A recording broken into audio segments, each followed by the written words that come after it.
কোটা সংস্কার আন্দোলনের সময় নিহত 4 জনের জানাজা ও দাফন সম্পন্ন হয়েছে। নিজ নিজ গ্রামে জানাজার পর তাদের দাফন করা হয়। জানাজায় অংশ নেয় বিপুল সংখ্যক মানুষ। হত্যার বিচার দাবি করেন তারা। এদিকে নিহতদের জন্য সারা দেশে গায়েবানা জানাজা হয়েছে।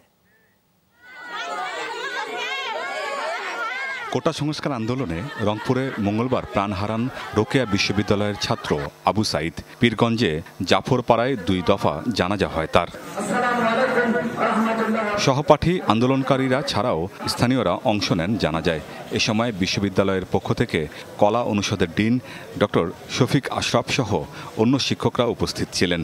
পরে পারিবারিক কবরস্থানে তাকে দাফন করা হয়। 9 ভাই বোনের মধ্যে সবার ছোট সাইদকে হারিয়ে দিশেহারা পরিবারের সদস্যরা। উচিত বিচার চাই আমরা। ওই ছেলের আমরা আর্থিক অবস্থার কারণে লেখাপড়া ছাড়ি দিছি, অন্য কর্ম করি, কিন্তু ওই এত কষ্ট করে লেখাপড়া করছে। ওই 2-4 জনের ছেলে মেয়ে লেখাপড়া টিউশনি করাছে, প্রাইভেট পড়াছে, ওই লেখাপড়ার পাশাপাশি কষ্ট করে লেখাপড়া করছে ভাই আমার ভাই, তার ফলটা পেলো না কে? মঙ্গলবার চট্টগ্রামে প্রাণ যায় 3 জনের। দুপুরে জানাজা ও দাফন হয়েছে কক্সবাজারের পেকুয়া উপজেলার নিহত ওয়াসিম আকরামের।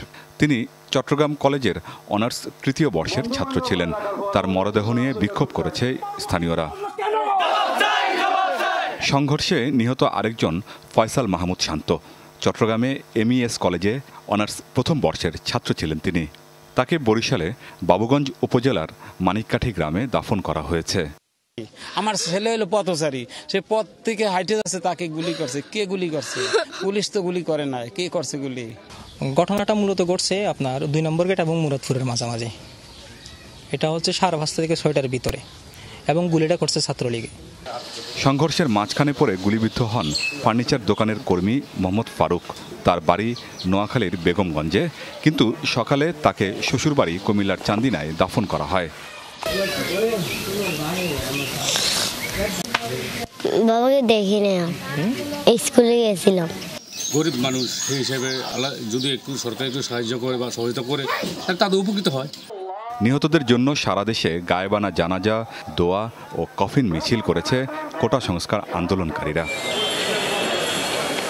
আমিন বাবু, যমুনা নিউজ।